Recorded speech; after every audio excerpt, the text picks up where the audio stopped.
بسم اللہ الرحمن الرحیم۔ روہیل وائس کے تمام دوستوں کو خلوص بھرا سلام۔ میں ہوں روہیل خان اور آپ دیکھ رہے ہیں روہیل وائس چینل۔ بدر کی لڑائی رمضان المبارک 2 ہجری کی 17 تاریخ کو لڑی گئی۔ لڑائی سے پہلے پہلی رات جب کہ آسمان پر 17ویں کا چاند چمک رہا تھا، نبی اکرم صلی اللہ علیہ وسلم نے اللہ کے حضور گڑ گڑا کر دعائیں کی۔ آپ نماز سے فارغ ہو کر اپنے خیمے میں بیٹھ گئے اور اللہ کی نصرت کو آواز دی۔ وہ رات بھی تاریخ کی عجیب رات تھی۔ اہل ایمان عشاء کی نماز کے بعد نوافل، تلاوت، ذکر الہی اور دعا و مناجات میں مشغول تھے۔ کسی کی آواز میں لہن داؤدی کا جادو تھا تو کسی کی آواز ہچکی بن جانے سے لرزاں اور ترساں تھی۔ کوئی سرب و سجود تھا تو کوئی قیام میں کھڑا تھا۔ ہچکیاں بھی تھیں اور سسکیاں بھی، امید بھی تھی اور ایمان بھی۔ دوسری جانب اہل کفر کے خیموں میں اور ہی عالم تھا۔ ضیافتیں، بھنا ہوا گوشت، بادہ و جام، کہکے، اشعار، مزاح، کبر و غرور، خاندانی تفاخر، بہادری کے قصے اور نامعلوم کیا کیا خرافات۔ پیٹ بھر کر کھا چکے تو سراہیوں کے منہ کھل گئے۔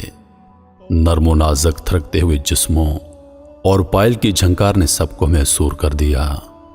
رقص اور موسیقی اور قریش کی بہادری پر مشتمل رزمیہ ترانے اور گانے بجانے والیوں کے ہاتھوں اور آنکھوں کی حرکات و سکنات اور ان کے درمیان بہکے ہوئے نوجوانوں کا غلغپاڑا اور شور و ہنگامہ۔ دونوں جانب کے جنگجو ایک دوسرے سے کتنے مختلف تھے۔ چشم فلک یہ سب دیکھ رہی تھی اور گوش ارض یہ سب سن رہا تھا۔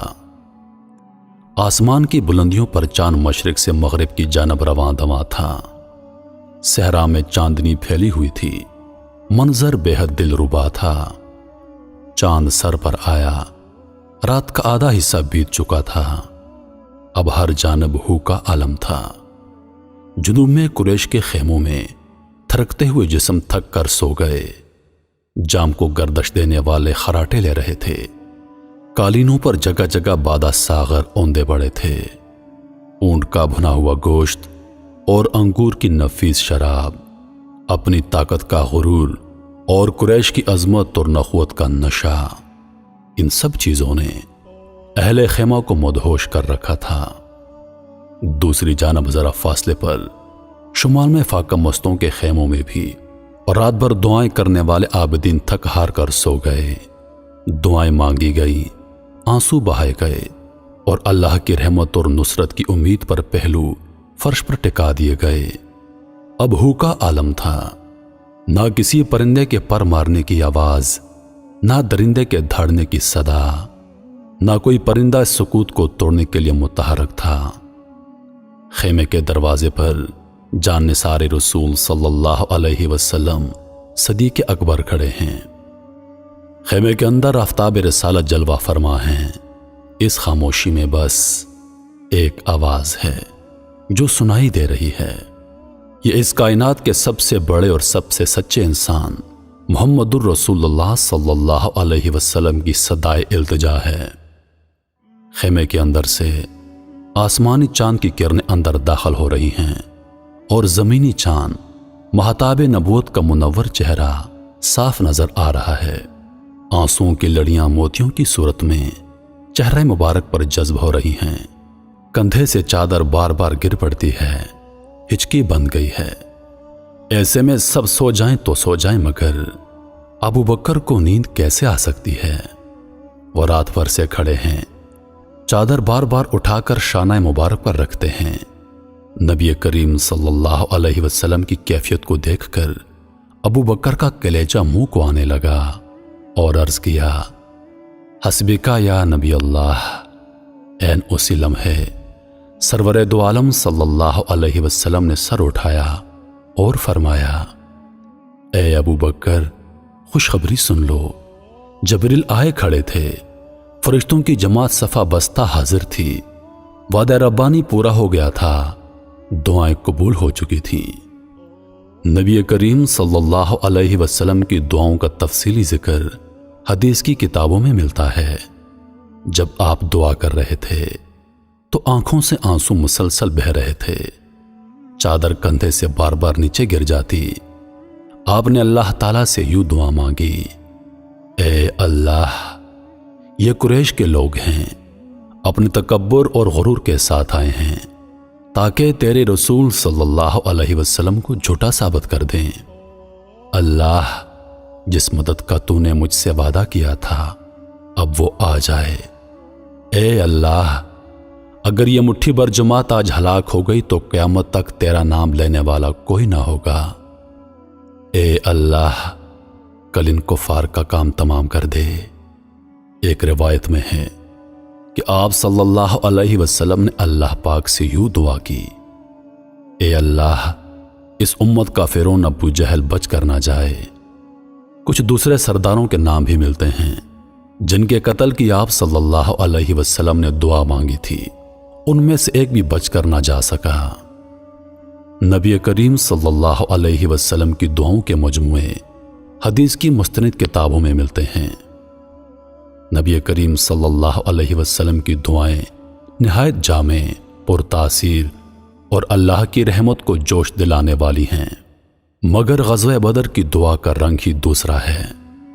اس موقع پر اجر و انکسار کا جو مجموعہ نظر آتا ہے وہ بھی اپنی مثال آپ ہے، مگر اس کے ساتھ ایک عجیب قسم کا احساس ہوتا ہے کہ آپ کو اپنے اللہ پر کس قدر مان ہے، اور کیوں نہ ہو، اپنا سب کچھ اس کے سامنے ڈھیر کر دیا تھا۔ اس کی رضا مطلوب تھی، اس کے کلمے کو سر بلند کرنا تھا، اس کے دین کو تمام دنیا پر غلبہ عطا کرنا تھا۔ یہ مٹھی بھر جماعت کے الفاظ خاص طور پر قابل غور ہیں۔ قریش کی نخوت طاقت کا تذکرہ بھی دعا میں ملتا ہے، اور اپنے ساتھیوں کی بے چارگی اور بے سر و سامانی کے اشارات بھی ملتے ہیں۔ نبی کریم صلی اللہ علیہ وسلم کا کل سرمایہ وہی تھا جو اپنے میدان میں لا کر پیش کر دیا تھا۔ یہ 313 نفوس کی پونجی تھی۔ آپ نے اپنے دامن میں جو ہیرے اور موتی جمع کیے تھے وہ سب یہی تھے۔ یہ تو جذبہ شہادت سے سرشار تھے، جان قربان کر دیتے، مگر ان کی شکست کا مطلب یہ تھا کہ اللہ کی عبادت کرنے والا زمین پر دوسرا کوئی نہ رہتا۔ سوچئے، دعا تو مدینہ منورہ میں بھی کی جا سکتی تھی۔ مسجد نبوی بدر کے میدان سے کہیں زیادہ بابرکت اور اللہ کو پسند ہے۔ یہ دعا عین میدان بدر میں کی گئی۔ رحمان کے بندے اور شیطان کے ساتھی ایک دوسرے کے مد مقابل آ گئے۔ موت آنکھوں کے سامنے تھی۔ یہاں دعا کا فلسفہ بھی سمجھ میں آ گیا کہ پہلے اپنا سب کچھ نظر کے لیے پیش کر دو، پھر دعا کرو۔ اس شان سے جب دعا مانگی گئی تو در قبولیت کھلا، اور بظاہر ناممکن کو اللہ پاک نے ممکن کر دیا۔ جنگ کے دن نبی کریم صلی اللہ علیہ وسلم نے صحابہ کرام سے خطاب فرمایا، نہایت پر اثر اور جامع، مختصر اور دل نشین، جنت کی وسعتوں کا تذکرہ اور اس کی غیر فانی نعمتوں کا بیان، صف بندی بھی کی، اور جنگ کے دوران حکمت عملی اختیار کرنے کے لیے ہدایات بھی دی۔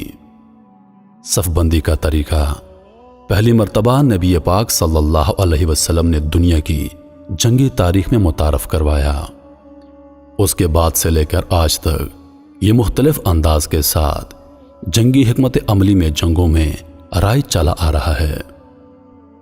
آپ نے جنگی حکمت عملی کے لیے جو ہدایات دی تھیں ان میں اہم باتیں یہ تھیں: نظم و ضبط اور جرأت کا مظاہرہ کیا جائے، جنت کا حصول اور رضا الہی مقصود ہو، تیر اس وقت چلایا جائے جب دشمن اس کی مار میں ہو، کوئی ایک تیر بھی اس طرح نہ چلایا جائے کہ وہ ضائع ہو جائے، دشمن کے قریب آنے پر پہلے نیزے کا استعمال کرنا، اور پھر جب دشمن بالکل روبرو آ جائے تو تلوار سے کام لینا، اور جان رکھنا جو بندہ گھمسان میں صبر و ہمت اور ثابت قدمی اور استقامت دکھاتا ہے، اللہ تعالیٰ اس کے لیے آسانی پیدا کر دیتا ہے اور غم سے نجات عطا فرماتا ہے۔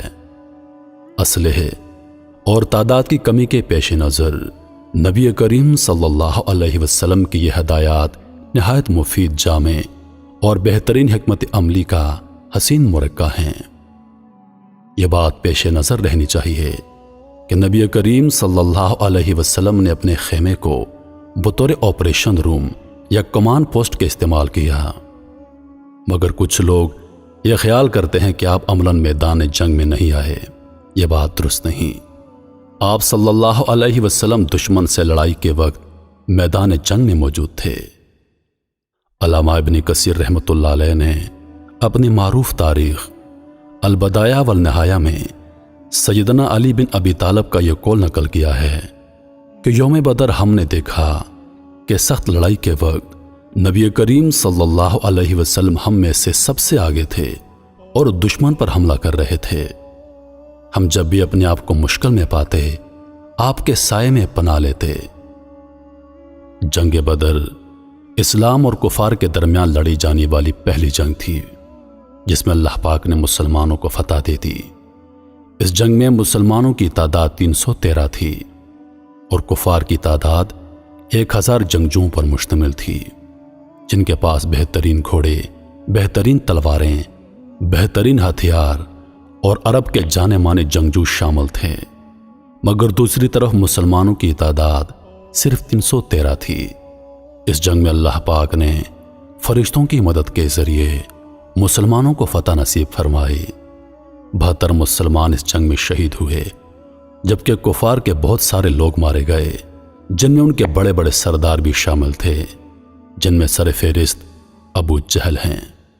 بہرحال اس جنگ میں اللہ پاک نے مسلمانوں کو شاندار فتح نصیب فرمائی۔ کفر اور اسلام کے درمیان لڑی جانے والی یہ پہلی جنگ تھی جس کا ذکر تاریخ میں ہمیشہ یاد رکھا جائے گا۔